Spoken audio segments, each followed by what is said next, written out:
सभापति जी, इसके साथ एक और प्रश्न खड़ा हुआ है, विकास वर्सेस विनाश का।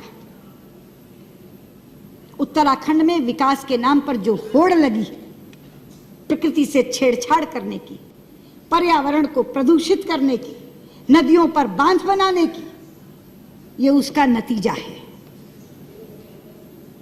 हम किसके लिए विकास कर रहे हैं? हम अरबों खरबों रुपया खर्च करके विकास करते जाते हैं। प्रकृति एक दिन क्रोधित होती है और ऐसी विनाश लीला करती है कि सब कुछ तबाह कर जाती है। कब आंखें खुलेंगी हमारी? क्या इस त्रासदी के बाद भी नहीं? क्या इस आपदा के बाद भी नहीं? वहां एक धारी देवी का मंदिर है, उत्तराखंड की रक्षक कहा जाता है उनको। उत्तराखंड की रक्षक देवी धारी देवी, उन धारी देवी के ऊपर भी एक विद्युत परियोजना चल रही है, जिसमें धारी देवी को जलमग्न करने की योजना थी। हमारी पार्टी की नेत्री उमा भारती एड़ी चोटी का जोर लगा रही थी उस धारी देवी को बचाने के लिए। एक एक के घर जाती थी। आडवाणी जी के नेतृत्व में प्रतिनिधिमंडल लेकर के, मुझे साथ लेकर के प्रधानमंत्री जी के पास गई थी। पर्यावरण मंत्री से सैकड़ों बार मिली थी। हमें प्रधानमंत्री जी ने आश्वस्त किया, हमें पर्यावरण मंत्री ने आश्वस्त किया, किसी भी कीमत पे धारी देवी वहां से हटाई नहीं जाएंगी। धारी देवी की मूर्ति अलग है, मगर धारी देवी वो शिला है जिस शिला को बचाने के लिए हम कह रहे थे। लेकिन सभापति जी, आप जानते हैं ये मात्र संयोग नहीं है। मैं सदन के लोगों को बताना चाहती हूँ, उधर 16 जून को धारी देवी जलमग्न हुई। उसी दिन धारी देवी जलमग्न हुई और इधर केदारनाथ में जल प्रलय आया, जो ऐसा जल प्रलय आया जो हजारों जिंदगियों को लील गया, जो एक विनाश की लीला करता हुआ चला गया। हमारे शास्त्रों में एक श्लोक है, अपूज्याम यत्र पूज्यन्ते पूज्यानां तु व्यतिक्रमा त्रीणि तत्र भविष्यन्ति दुर्भिक्षम मरणम भयम। जहां अपूज्य लोगों की पूजा होती है मगर पूज्यों का तिरस्कार होता है, वहां 3 चीजें घटती हैं, अकाल, मौत और भय। ये वहां की पूज्या उत्तराखंड की रक्षक देवी धारी देवी का तिरस्कार हुआ और तीनों चीजें आ गई। लोग भुखमरी से भी मर रहे हैं, मौत का भी तांडव हो रहा है और भय भी वहां व्याप्त है। इसलिए मैं कहना चाहती हूं, ये जो विकास वर्सेस विनाश का प्रश्न है, ये आज मुंह बाए खड़ा है। वहां गंगा जी के ऊपर कितने बांध बन रहे हैं आप जानते हैं। योजना आयोग की चतुर्वेदी समिति ने गंगा, भागीरथी और अलकनंदा पर 70 बांधों की स्वीकृति दी है। 70 बांधों की। आज रेवती रमन जी यहां बैठे नहीं हैं, 2-2 बार चर्चा कराई है इस सदन में उन्होंने। हम सब सांसदों को साथ लेकर प्रधानमंत्री जी के पास जाते हैं। सभापति जी, गंगा हमारे लिए साधारण नदी नहीं है, गंगा हमारे लिए मां है। पता नहीं आप उस दिन थे सेंट्रल हॉल में कि नहीं, मुझे आश्चर्य मिश्रित हर्ष हुआ था। इतना हर्षित हुआ था मन, जापान के प्रधानमंत्री ने केंद्रीय कक्ष में संसद के दोनों सदनों के सांसदों को संबोधित करते हुए जब गंगा जी का नाम लिया था तो गंगा मैया कहा था। वो लोग हमारी भावना की कद्र करते हैं, वो हमारी आस्था की कद्र करते हैं। वो गंगा जी को गंगा मैया कहकर संबोधित करते हैं और हमारे लोग गंगा मैया को सुरंग में डालने की योजना बना रहे हैं। गंगा जी की धारा अविरल बहे, गंगा जी की धारा निर्मल बहे, इसके लिए हम लोग प्रयास में लगे हुए हैं। लेकिन गंगा जी को जो लोग सुरंग में डालना चाह रहे हैं, उस उत्तराखंड के लोगों को इस तरह की आपदाएं सहनी पड़ रही हैं जिसका शिकार पूरे का पूरा देश बनता है। इसलिए मैं आज यहाँ खड़ी होकर ये कहना चाहती हूँ, धारी देवी को पुनर्स्थापित करने का काम करिए। मैं यहां से मांग करती हूं, गंगा मैया पर बनने वाले सारे बांधों को निरस्त करिए।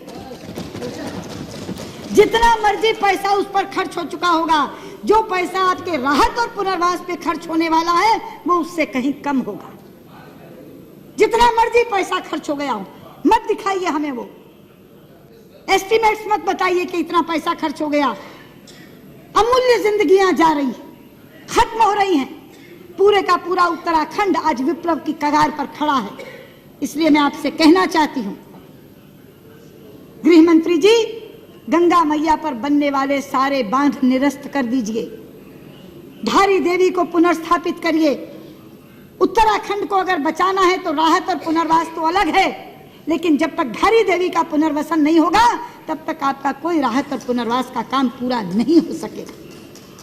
सभापति जी, जहां तक पुनर्वसन और राहत के कार्य का सवाल है, हमारी पार्टी ने एक कमेटी बनाई थी जिसमें हमारे भाई सैयद शाहनवाज हुसैन यहाँ से मेंबर थे, भगत सिंह कोश्यारी जी सांसद वहाँ से मेंबर थे और उमा भारती जी उसका नेतृत्व कर रही थी। वो तीनों वहाँ गए थे, एक एक जगह जाकर देख कर आए। जो रिपोर्ट उन्होंने मुझे दी वो बहुत आश्चर्यजनक है। मैं राहत और पुनर्वसन के कार्यों को दो भागों में विभाजित कर रही हूँ, एक तात्कालिक कार्य और एक दीर्घकालिक कार्य। मैं आपको कहना चाहती हूँ गृह मंत्री जी, चौंक जाएंगे आप कि क्या आपने दिया है और क्या वहां पहुंचा है। सभापति जी, वहां की सरकार ने गांवों को विस्थापित करके पुनर्वसन करने के लिए 8,000 करोड़ रुपया और रिकंस्ट्रक्शन के लिए 5,000 करोड़ रुपया, 13,000 करोड़ रुपया मांगा है। केंद्र सरकार ने उसके विरुद्ध 1,000 करोड़ की घोषणा की थी और उस 1,000 करोड़ के विरुद्ध 250 करोड़ रिलीज किए आपने, और वो 250 करोड़ पुरानी आपदा जो आई थी उसके बकाया थे, वो 250 उसमें एडजस्ट हो गए हैं, 0 पैसा बचा है आपदा कार्य के लिए। 1 पैसा आज उनके पास आपदा और राहत कार्य करने के लिए नहीं है।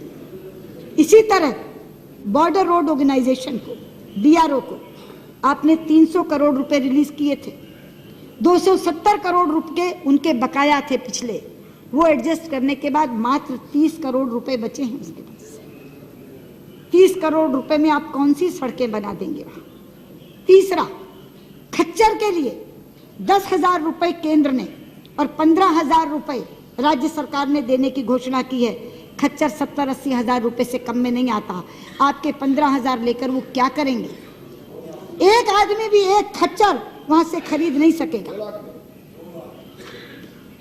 चौथा, वहां का पर्यटन पूरी तरह समाप्त हो गया है सभापति जी, और पर्यटन समाप्ति में वहां के मुख्यमंत्री के बयान की बहुत बड़ी भूमिका है। आप जानते हैं वहां के मुख्यमंत्री ने क्या कहा है? उन्होंने कहा है उत्तराखंड की ओर मुंह मत करना, और अगर कोई आए तो अपने जिम्मेदारी पर आए, हम उसकी कोई सुरक्षा नहीं कर सकते। ऐसा बयान मुख्यमंत्री देते हैं। आप जानते हैं कि आज भी अभी उत्तराखंड में मसूरी, धनौल्टी, आली, रानीखेत, अल्मोड़ा, कौसानी, रामगढ़, हरिद्वार और नैनीताल ऐसे पर्यटक स्थल हैं जिस पर आपदा का कोई असर नहीं है। इसलिए अगर पर्यटकों को वहां आने दिया जाए तो उनकी अर्थव्यवस्था बहाल हो सकती है। लेकिन उत्तराखंड के मुख्यमंत्री, मैंने कहा ना, वैसे ही सुस्त मार्का है, वो तो चाहते ही नहीं कि कोई आए। वो कह रहे हैं कोई मुंह मत करना उत्तराखंड की तरफ। वहां का पर्यटन पूरी तरह समाप्त हो गया।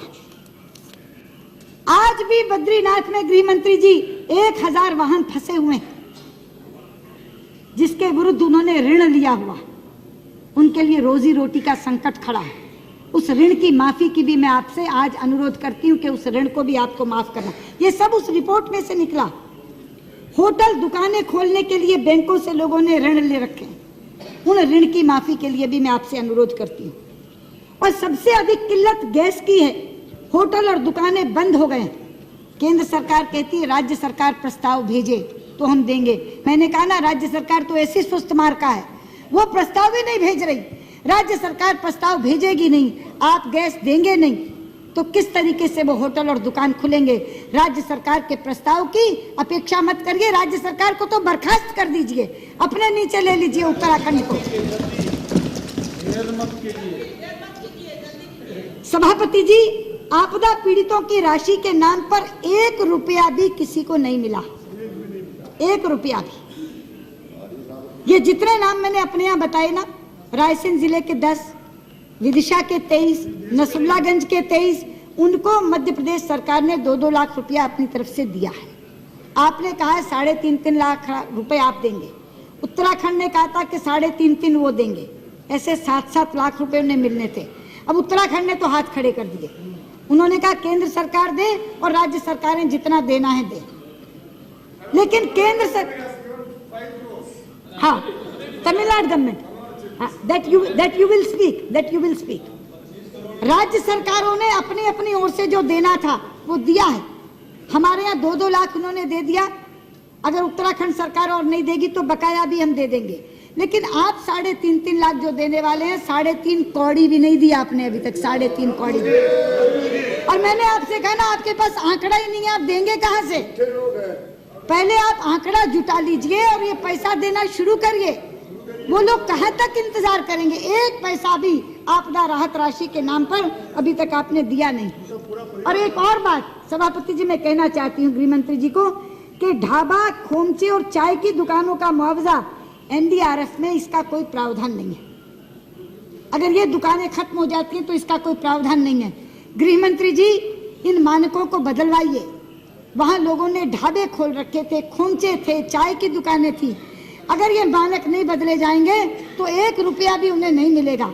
इसलिए ये मानकों को भी बदलवाइए। और 10वीं बात, 256 गांव आज भी वहां सड़क मार्ग से वंचित हैं, इसलिए ना खाद्यान्न पहुंच पा रहा है, ना कोई मेडिकल एड पहुंच पा रही है, ना पेयजल पहुंच पा रहा है। इन 256 गांवों की जिनकी कनेक्टिविटी खत्म हो चुकी है, वहां जल्दी से जल्दी सड़क मार्ग बनवा करके उनके साथ कनेक्टिविटी जोड़िए, ताकि उनको खाद्यान्न और पेयजल दिया जा सके।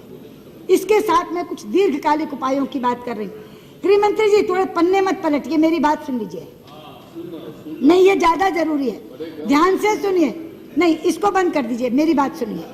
मैं इसलिए कह रही हूँ कि दोबारा आपदा ना आए, इसलिए कह रही हूँ। ये दीर्घकालिक जो उपाय हैं ये इसलिए हैं कि ऐसी आपदा दोबारा ना आए। उसके लिए हमको क्या करना चाहिए? एक तो पूरे उत्तराखंड की जीआईएस मैपिंग करवाइए।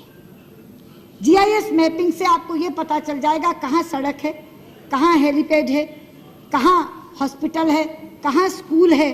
और ये जीआईएस मैपिंग की सीडी बनवा लीजिए जो हर अधिकारी के पास होनी चाहिए, ताकि कल को खुदा ना खास्ता अगर कोई दोबारा आवश्यकता पड़ती है तो उनको ढूंढेर ना मचानी पड़े। क्योंकि जो अधिकारी आए थे वहाँ, जो उस समय भी लगे थे, वो कोई उत्तराखंडी नहीं था। ज्यादातर लोग दक्षिण महाराष्ट्र, गुजरात से आए हुए लोग थे। अब उन लोगों को पता भी नहीं था, वो 3-3 महीने पहले लगे थे वहाँ, उन्हें जगह की भी मालूम नहीं थी। अगर सीडी होगी उनके पास जीआईएस मैपिंग की, तो केवल उसी से वो ये अंदाज लगा लेंगे कि कहाँ स्कूल, कहाँ सड़क, कहाँ हेलीपैड। तो एक तो जीआईएस मैपिंग करवाइए। दूसरा, जब यात्रा शुरू हो तो हर यात्री का रजिस्ट्रेशन अनिवार्य रूप से करवाइए और उसको एक माइक्रोचिप दीजिए, ताकि उसकी लोकेशन का पता लग सके। अगर आपको ढूंढना हो तो माइक्रोचिप से ये पता लग जाए कि उसकी लोकेशन क्या है। तीसरा, आप वहां के सभी गांवों में पक्के हेलीपैड बनवा दीजिए। पता नहीं आपदा कहाँ आती है, कहाँ से जाना पड़ता है। ये जो उसी के उसी समय वो लोग हेलीपैड बनाते हैं, ये जो हेलीपैड कच्चा बना था उससे ही एक पहला हेलीकॉप्टर गिरा था। ये जो क्रैश हुआ जिसमें 20 लोग मरे, उससे पहले भी एक हेलीकॉप्टर गिरा था, क्योंकि हेलीपैड कच्चा था। तो सभी गांवों में पक्के हेलीपैड बनवा दीजिए। और एक, हर जिलाधिकारी के पास वहां सैटेलाइट फोन्स होने चाहिए। आपने इसमें लिखा सैटेलाइट फोन्स दिए, कब दिए? आपदा के बाद आपने सिंगापुर और हांगकांग से मंगवाए। मैं यही आपसे कह रही हूँ कि यात्रा की कोई पूर्व तैयारी नहीं थी। क्या सैटेलाइट फोन्स इस तरह की यात्रा में उत्तराखंड में नहीं होने चाहिए थे? आपने ऑर्डर दिया, मंगवाए, मंगवाने के बाद दिए। सैटेलाइट फोन्स वहां उपलब्ध रहने चाहिए, वहां सैटेलाइट फोन्स दीजिए। और ऑल वेदर रोड्स बनाइए। देखिए, चाइना 25 किलोमीटर पे लगता है, वहां ऑल वेदर रोड्स हैं। अब ऐसी तकनीक तो है नहीं जो चाइना को मिल सकती और हमें नहीं मिल सकती। आखिरकार अगर इतनी बड़ी आपदा का हम लोगों ने सामना किया है, इतनी बड़ी आपदा का, उसमें सबसे बड़ी चीज थी नॉन कनेक्टिविटी। हम जा नहीं पा रहे, केवल एयर ड्रॉपिंग कर पा रहे हैं, और वो भी क्योंकि मौसम खराब है तो हेलीकॉप्टर जा नहीं पा रहा। ऑल वेदर रोड्स अगर चाइना ने बनाई है तो वही तकनीक जापान से लीजिए, चाइना से लीजिए, लेकिन वो टेक्नोलॉजी लेकर के ऑल वेदर रोड्स बनाइए। इसलिए अगर ऑल वेदर रोड्स बनी होंगी, हेलीपैड सब गांवों में होंगे, जिलाधिकारियों के पास सैटेलाइट फोन्स होंगे, उनके पास जीआईएस मैपिंग होगी और यात्रियों के पास माइक्रोचिप होगी, तो कभी भी अगर इस तरह की चीज सामने आ जाए तो उसका हम कहीं ज्यादा दुरुस्तगी के साथ सामना कर सकते हैं। इसलिए ये जो मैंने दीर्घगामी उपाय आपको कहे हैं, ये सारे उपाय आप नोट कर लीजिए और ये उपाय करिए। लेकिन मैं आपसे फिर कह रही हूँ कि आपकी सरकार ने ना तो यात्रा की पूर्व तैयारी की, ना यात्रियों को अलर्ट किया, ना यात्रा के दौरान संवेदनशीलता दिखाई। आपको मालूम है राज्य सरकार ने कहा था कि 2-2 हजार रुपए हम हर यात्री को देंगे। राजस्थान की एक महिला का इंटरव्यू मैंने देखा, उसने कहा कि अधिकारी यहाँ बेचे हैं 2000 की जगह 200 रुपए और 500 रुपए दे करके उसके ऊपर हम लोगों से साइन करवा रहे हैं 2000 के। ये जो मैंने कहा था कि राज्य सरकार की अकर्मण्यता और लुटेरों की संवेदनहीनता की पराकाष्ठा थी, वो इन्हीं चीजों के कारण कहा था कि अगर शवों की उंगलियां काट के अंगूठियां निकाली जाएंगी, अगर मृतक देहों से गहने उतारे जाएंगे, शवों को अधजला छोड़ा जाएगा, तो जिन पराकाष्ठाओं की बात की है मैंने, उन पराकाष्ठाओं को अपने तथ्यों से पुष्ट करने का काम भी किया है मैंने और सुझाव देने का काम भी किया है। मैं चाहूंगी कि इस चर्चा को अगर सार्थक आपने बनाना है तो इन तमाम चीजों को दर्ज करिए और इसकी पुनरावृत्ति ना हो। लेकिन जो बात मैंने कही है कि गंगा जी के ऊपर बनने वाले सारे बांध निरस्त करिए, धारी देवी को पुनर्स्थापित करिए, और मैं धारी देवी के सामने प्रार्थना करते हुए कि मैया ऐसी आपदा कभी उत्तराखंड में क्या पूरे देश में कहीं किसी को ना झेलनी पड़े, ये निवेदन करते हुए मैं अपनी बात समाप्त करती हूँ। आप धारी देवी को पुनर्स्थापित कर दीजिए।